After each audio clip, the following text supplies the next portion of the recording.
Hello everyone, this is Wasim from Edureka and I welcome you all to this session in which I'm going to talk about building REST API using Python. Now let's take a look at the agenda for this session. Firstly, I will start with the basic introduction to API, and after this I will discuss various terminologies related to APIs. Moving further, I will explain what is REST, and finally we will build a REST API using Python. I hope you guys are clear with the agenda. Now without any further ado, let us understand what is an API. API or Application Programming Interface is a part of a computer program that is designed to be used by another computer program. The computer programs need to communicate with themselves quite frequently or with the operating system, and the bridge between the programs is basically an API. And then again, we have the web APIs that can be manipulated by other programs with the help of internet. And the sole purpose is to gather information or specific functionalities.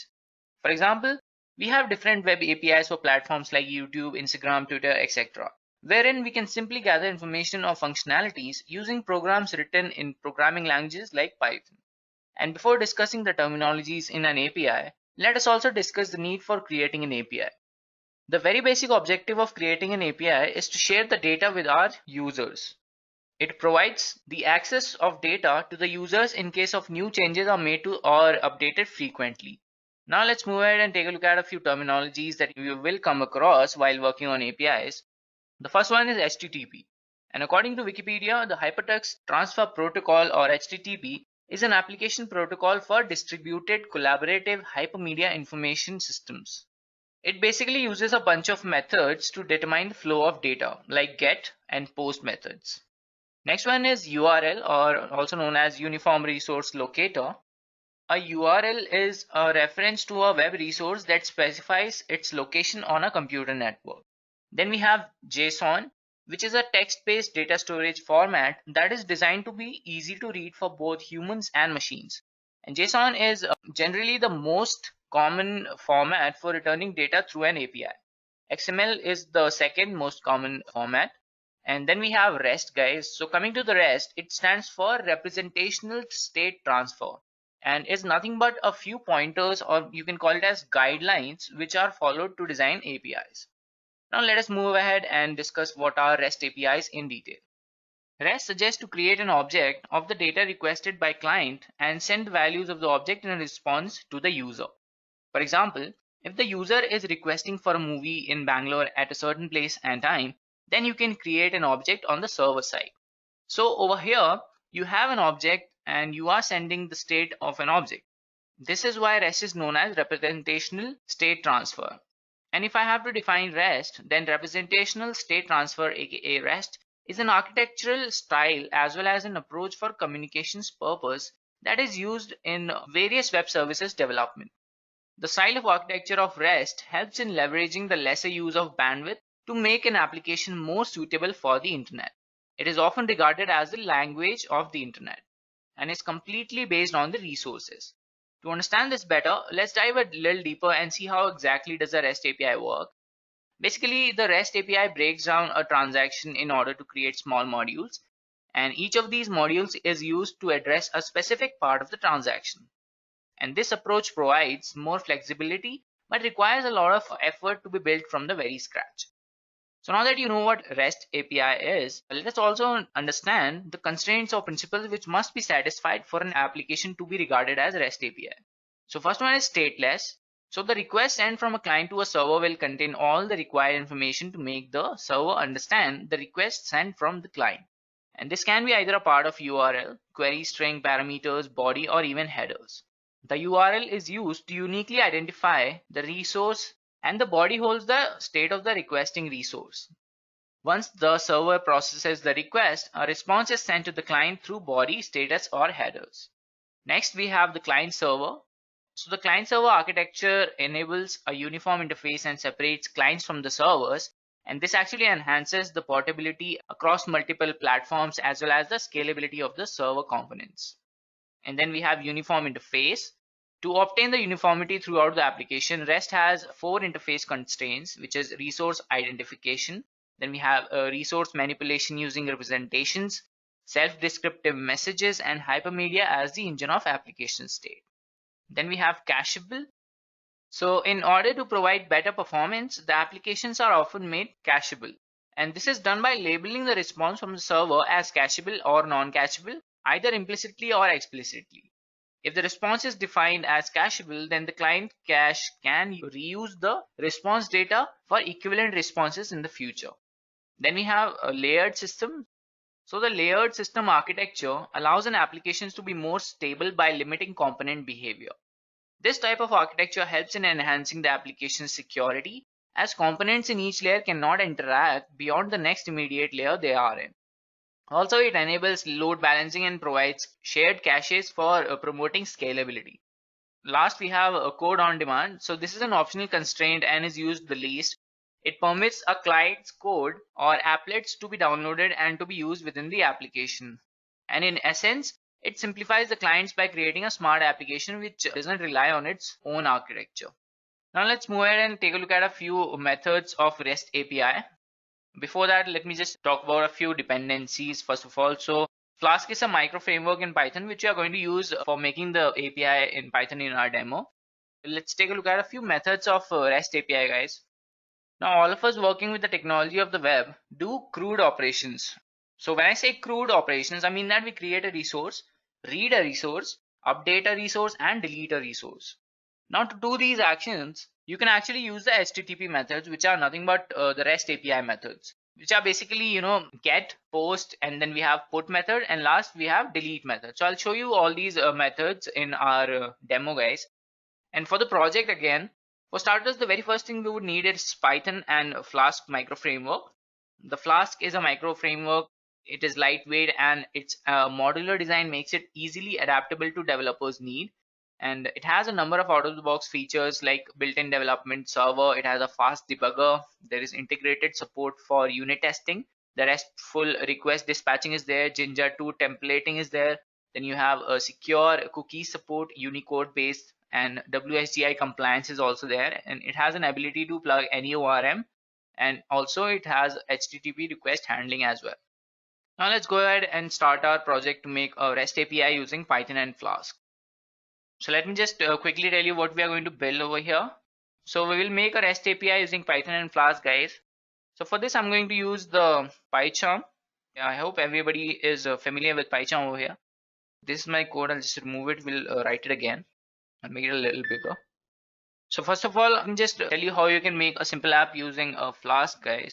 So before that, you have to install Flask on your systems, guys. It's very easy. You can just go to Project Interpreter, find Flask and install it, and make sure you install PyCurl as well, because we'll be using a few curl commands to make the post and put requests across the server.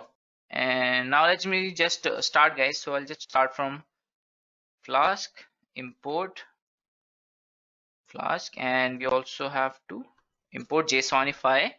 The JSONify function in the Flask returns a Flask.response object that already has the appropriate content type header. All right.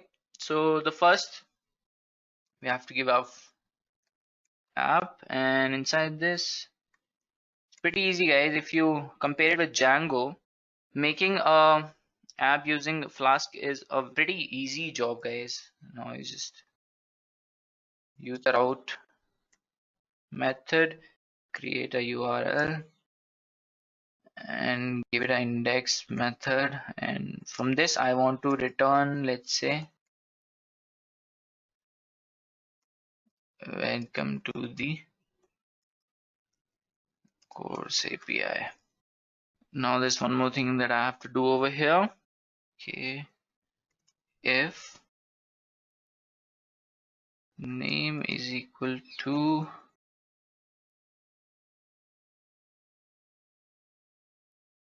main, then app.run debug mode is equal to true. Right now, this is the simple code to create my app over here, guys. So as you can see, I imported the Flask framework, and then this is my app, the instance. And using the app, I have created a URL which is going to invoke this method index, and it's going to return this text part over here. So I'll just run this. I'll open the terminal, and since my name of the file is app.py, I'll just write app.py. All right. So we have this text, guys. Welcome to the course API. So this is how easily I can deploy a server, guys. Okay, I'll just close this. I'll make a database sort of collection in which I'm going to store a few values, including a name, course ID, and description, etc. So I'll just copy it from the file I had.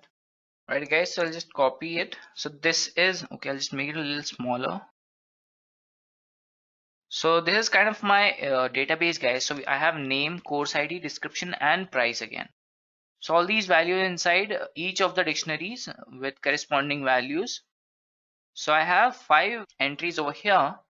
Now I'll show you how I can use the get method, the get REST API method, to get all these values using just the URL. There's nothing much I have to do over here. It's very easy. It's a very basic example of creating an API, guys. So I'll just tell you how I can do that. So I'll make one more URL, guys. And after the backslash, let's say the URL is courses. And I have to specify the methods, which is going to be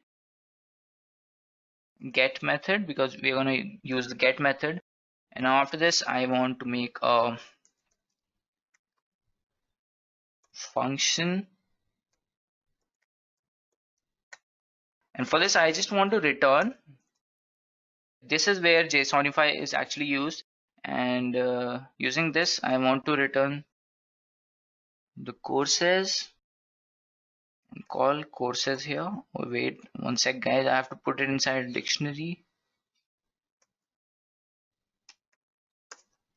Right, so my code is done to use the get method actually, guys. Now you will see what I'm actually trying to do over here. So I'll call app.py, start the server. So I think you have noticed this. I'm using this URL. I'm able to get all these courses with the description, the course IDs, the name, price, everything. So this is how you use the get method, guys. Now there's one more thing I want to tell you guys. So you can get these values using the course ID as well. I mean, you can use the headers inside the URL also. So I'll just quickly tell you how you can do that. Before that, we have to terminate this. All right. So we can create one more URL, and this has to be courses, and after that you have to give a header which is int course ID, and methods is equal to get. Now I'll make another function, guys. So I'm simply going to get the course from the course ID, and there has to be course ID over here. After this, I just have to return using the JSONify method, and inside this I'm just going to provide the course, and over here will come the courses and course ID. Alright, so let's run this, guys. app.py. I close this. Go to courses. Now let's just say I want course this one which has AIML certification. So using the course ID, which is 2, but basically I have to provide the index number, which is going to be 01, add 2 over here.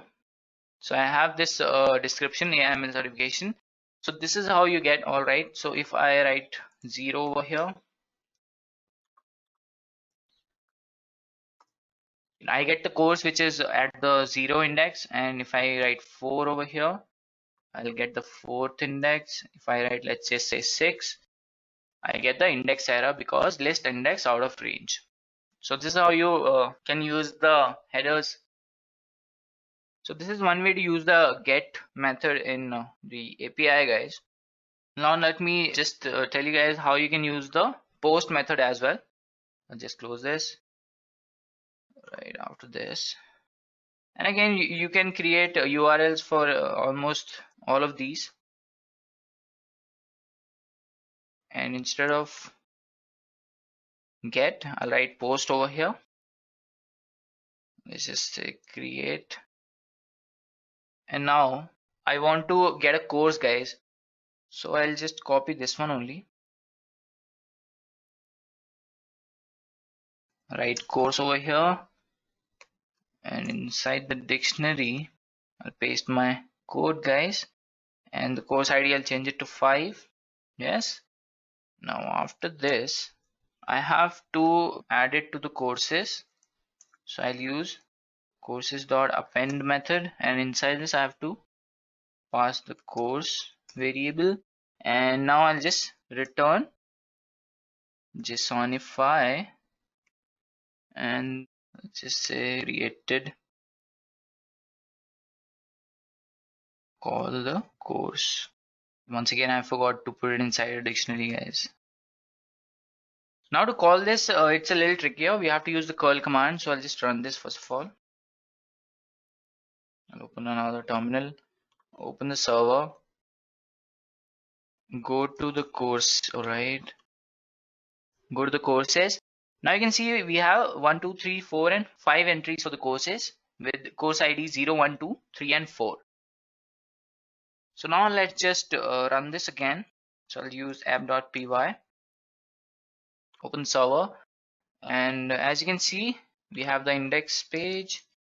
After this, we go to courses, and you can see that we have 5 courses over here with description, course ID, name and price.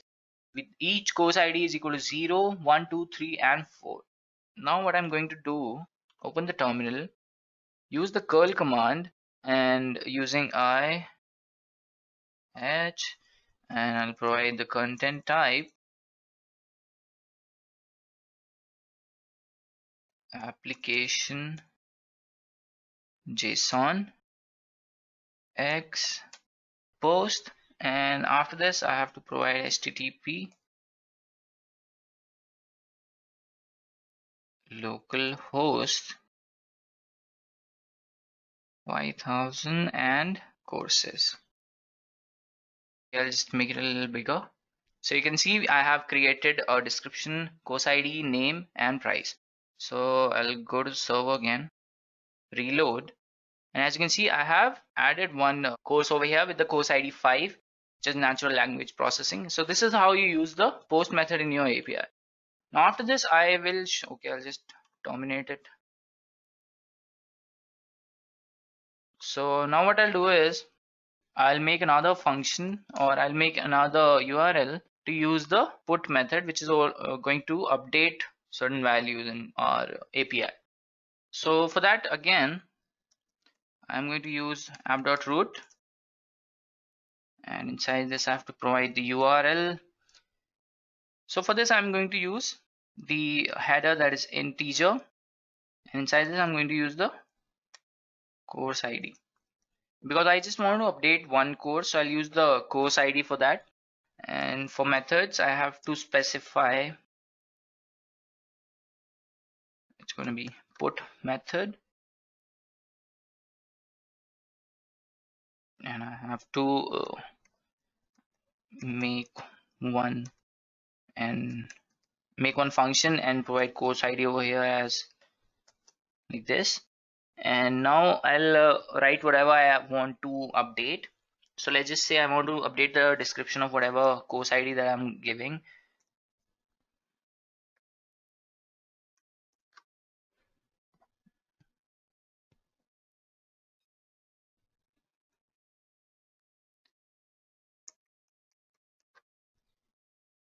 And for that we'll just write XYZ. We just want to see if it updates the value or not, and I'll return JSONify. In the dictionary, of course, I'll have course, and inside this there'll be courses, and there'll be the updated course ID. All right, so I'll run this again, guys.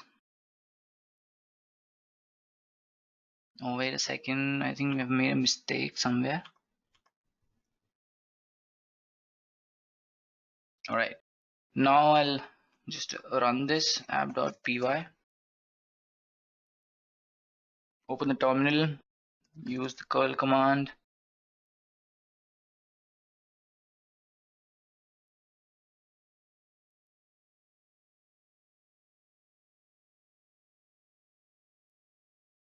Just copy this. Okay, so I'm just going to use the post command first of all. Alright, open the server.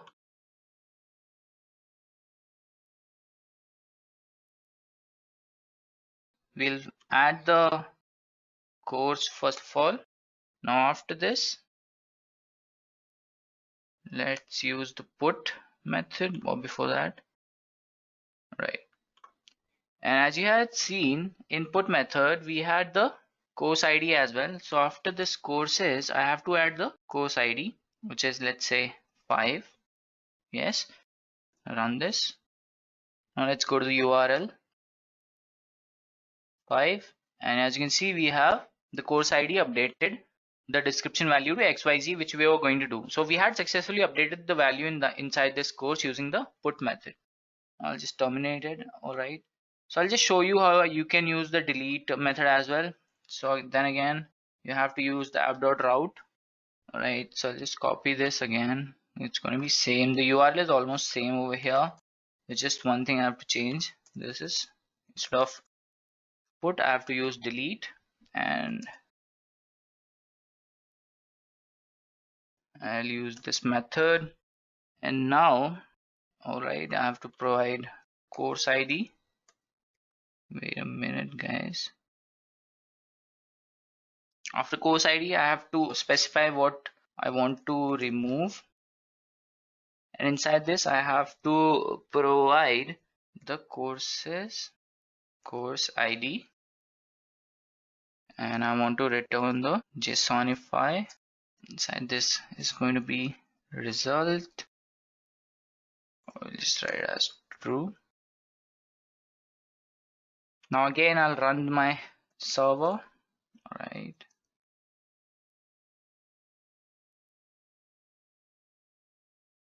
Go to courses. All right, open the terminal, add the curl command.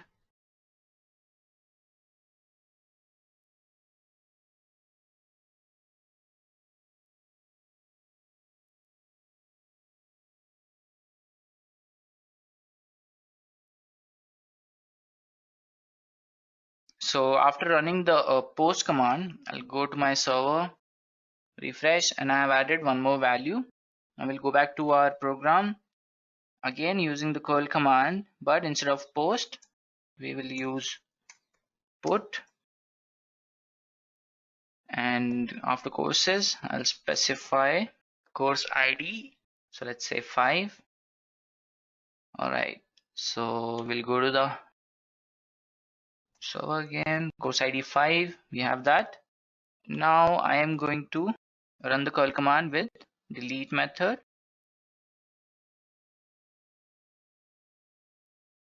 So we have deleted. Let's go check there. It does not exist, and for courses it does not exist. So this is how you make a REST API, guys, in using Python. It's a very basic example.